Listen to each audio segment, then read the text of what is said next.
হালকা হৈ গৈছো দেই গম পাইছে না আপোনালোকে বিয়াৰ পিছত হাজবেণ্ড পূৰ্ণ থকা হাতীৰ নিচিনা হৈ যায়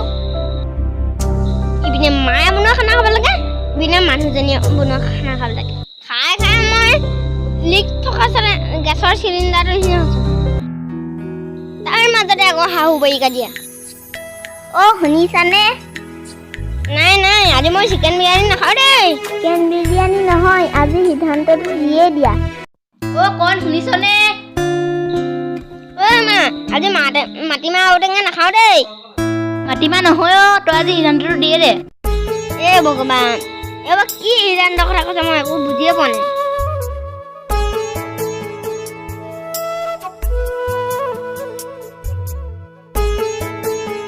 ৰাতিপুৱা তোমালোকে এইবোৰ কি লগাইছা মই মফ লগাই আছো কণ আঁঠুটো বৰ বিষ মইতো পাৰফিউম লগাইছো ধুনীয়া ধুনীয়া গোন্ধাই আছে চাগে 50 টকীয়া পাৰফিউম লগাই ঘূৰি ফুৰিছে ক'ৰবাত ধুনীয়া গোন্ধ আহিব বা চৰকাৰী লেটিঙৰ গাঁতৰ ওচৰত ৰখি থকা নিচিনা লাগিছে খবৰদাৰ মোৰ পাৰফিউমৰ কথা বেয়া কৰি ক'লে এইটো মোক মাৰ ঘৰৰ পৰা দিছে মাৰ ঘৰৰ পৰা দিয়া চব বস্তু ভাল নহ'ব পাৰে তোমাকতো মাৰ ঘৰৰ পৰাই মোক নমাই দিলে হয়নে নহয় মা বাহ কণ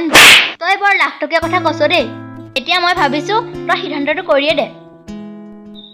এতিয়া তোৰ ওচৰত মাৰক লাগেনে নে ঘৈণীয়েৰক লাগে কি সৰু আছিল নিচিনা কথা কৈ আছে মা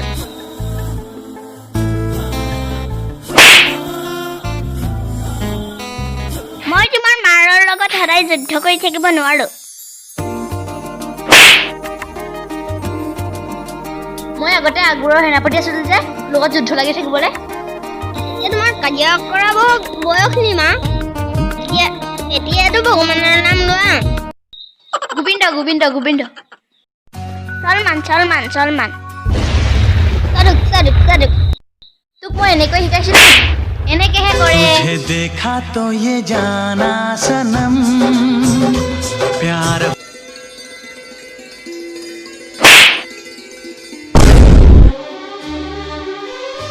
যিজনী ছোৱালীয়ে তোমাৰ বাবে সকলো এৰি দিলে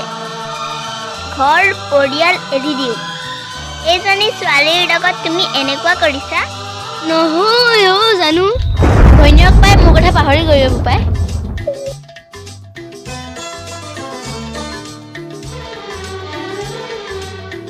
নাই পাহৰাও মা